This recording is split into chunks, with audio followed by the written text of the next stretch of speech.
adoptar dúas decisións. En primeiro lugar, deixar sin efecto as eleccións autonómicas convocadas. Así anunciaba Alberto Núñez Feijóo unha decisión que xa se intuía. A medida tomouse durante unha reunión que mantivo o presidente da Xunta cos líderes de Partido Popular, Partido Socialista, BNG, Galicia en Común e Ciudadanos.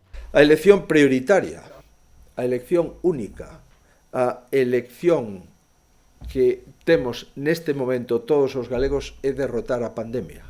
Esa é a elección que lamentablemente está convocada e non sabemos durante tanto tempo ou canto tempo vai a durar esa convocatoria. Agora a Xunta terá que buscar xunto ao Goberno do Estado a fórmula xurídica que permita este aprazamento electoral, tamén para fixar unha nova data que aínda non está na axenda e que terá que agardar o levantamento do estado de alarma.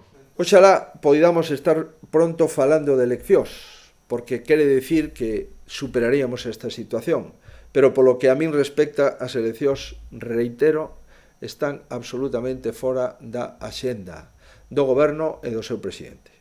Núñez Feijóo destacou o bo entendemento cos voceiros dos partidos da oposición durante o encontro por videoconferencia que mantiveron durante a mañá. A formación Vox foi a única ausente, xa que non respondeu a invitación para participar neste encontro. Igual que onte, por máis diferenzas que poda haber no presente e puido haber no pasado, eu quedome con todo positivo, tanto da actuación do Goberno Central como da resposta da inmensa maioría dos presidentes autonómicos, como tamén da reunión que acabamos de manter cos grupos políticos en Galicia. Teñen a miña palabra de que eu non me vou a mover de aquí ata que os galegos poidamos por fin respirar tranquilos. Ademais, o presidente da Xunta e os voceiros políticos tamén acordaron varias peticións en materia económica e sanitaria que trasladarán ao Goberno Central para facilitar a reacción fronte aos efectos da alerta provocada polo coronavirus e o seu impacto económico e social.